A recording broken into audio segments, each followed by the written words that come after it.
John Rando. I'm the director of Back to the Future, the musical. We're here to talk a little bit about the anatomy of the Clocktower Sequence.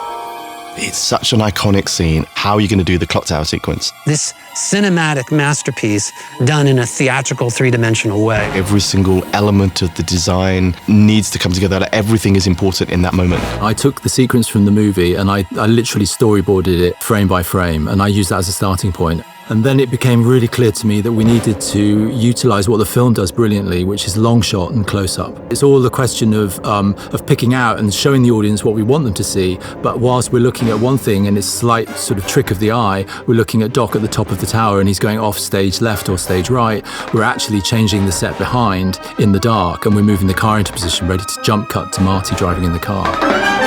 We basically had our set on stage on a big plan. We had a little car and we were just driving it around and said, what if the car did this? What if the car did that? We then went into a workshop stage of just workshopping all these crazy ideas that we'd had. The cable detached.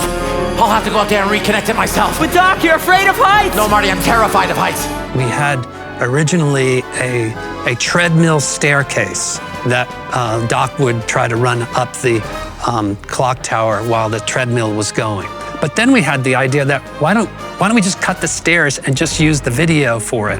And that was the kind of the moment of real theatrical genius for us, where we figured out that, oh, this could not only be really cool, but also quite funny.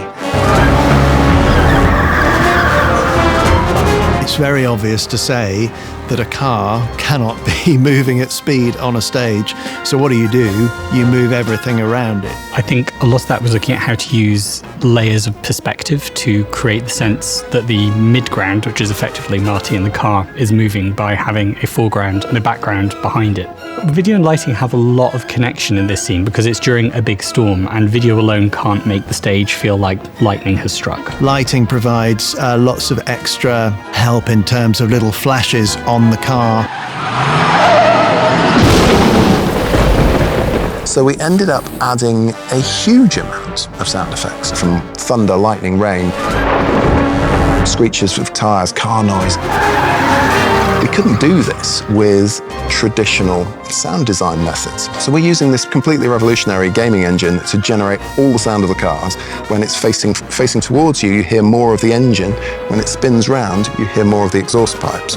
And I mean, a massive technical thing, and yeah, I believe it's a first. The Clocktower sequence in the show is an absolute riot of music. There is a very interesting little detail about this piece, and it's really about how Alan worked with us. He'd take the rushes from the day's rehearsal and he'd write to the rehearsal room picture. I've never had to be so collaborative with a team in order to create something so heightened as the Clocktower sequence is.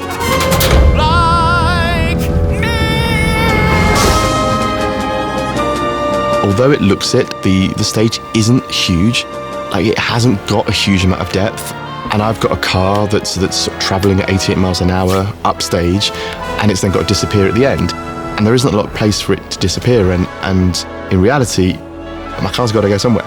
So long, Marty! So the magic for me is people not quite knowing how we do it.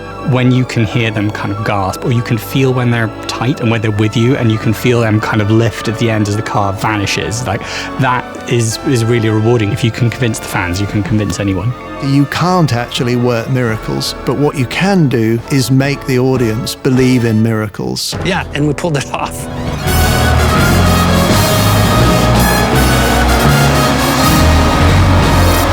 88 miles per hour.